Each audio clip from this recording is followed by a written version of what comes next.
Question of the day. How do you distinguish between your intuition and your thinking mind? If you're watching this video, you'll probably be in one of these two categories. The first category is that you already kind of know what your intuition is, you just can't seem to capitalize on it, and you let your thinking mind get in the way. Because what happens is your intuition comes in as a feeling, as that gut feeling, and then right after then, your thinking mind starts rushing in to try and justify, oh no, it's not that, or this and that, right? Second boat that you might be in is your system and your mind is so clogged that you can't even be aware of the intuition when it comes up within you.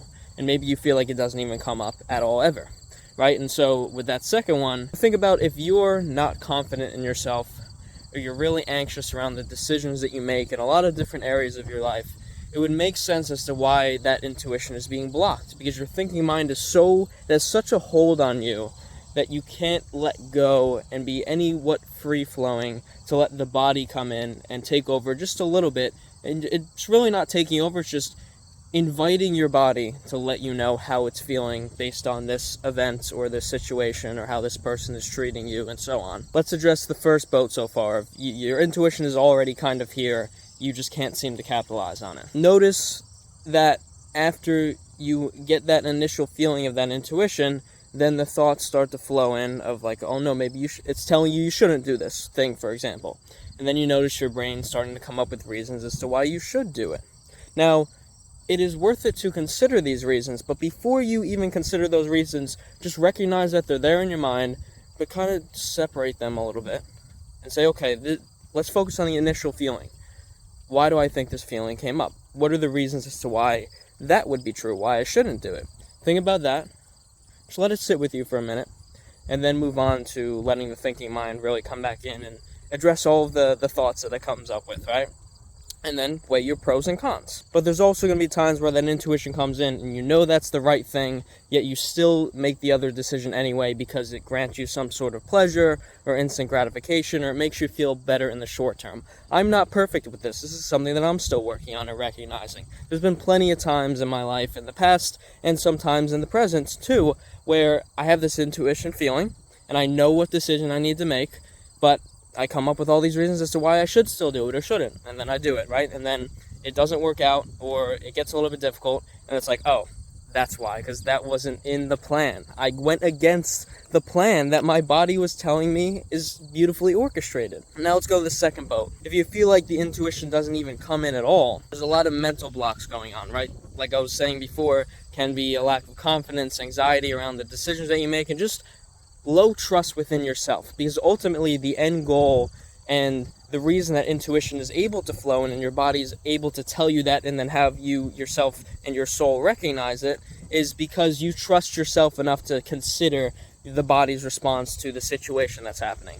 If you are constantly making decisions that you're unsure of and you don't know if this is the right life path for you, or you keep making bad decisions in your relationships and you don't know how to address this and you're just so lost everywhere, or even just in a few areas, this can really contribute to bringing up a big mental block. And so your intuition doesn't even seem to come in, and it's just the thinking mind part. Like we were talking about the first example, that first cohort of people, of the intuition is kind of there and you know it, and then the thinking mind rushes in. With this second cohort of you guys, you don't even feel the intuition coming because your mind is so obsessed and so focused and hyper-focused on these bad decisions that you're always making, and you don't trust yourself. So depending on what you're struggling with specifically, there can be a bunch of different ways to go about this, and there's a bunch of different time frames to when you can get it solved and start to feel that intuition flowing in again. The first thing that I'd invite you to think about for yourself is, okay, I don't feel like my intuition is coming in.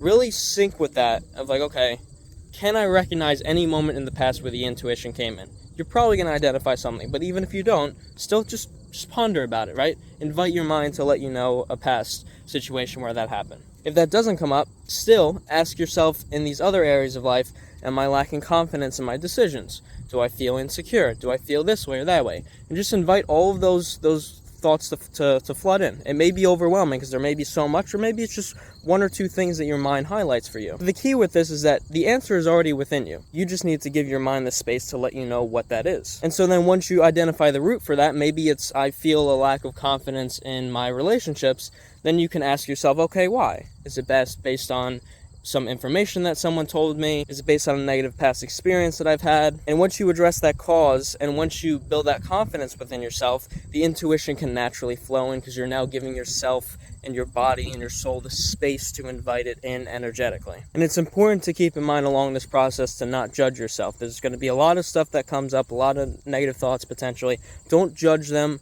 Just observe them. Because you're asking yourself the question, like, okay, why am I feeling this way? And your brain and your body, it's going to tell you.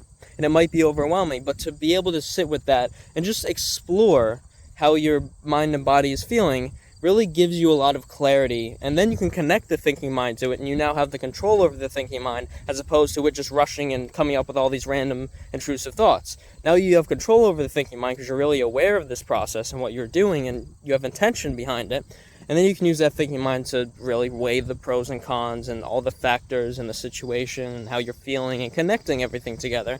And then you can use a sort of logic to help yourself through this process. These questions to ask yourself can really start the process of you letting that intuition flow into your life once again, or for the first time. I'm currently offering some free one-on-one coaching sessions. If you're interested in gaining some more clarification around these topics or anything self-development related, you can book in a call down below. I'll also leave a link for the weekly newsletter that I run, where you can expect stories to overcome your negative situations and thoughts and tons of other free value. I'll catch you guys in the next one.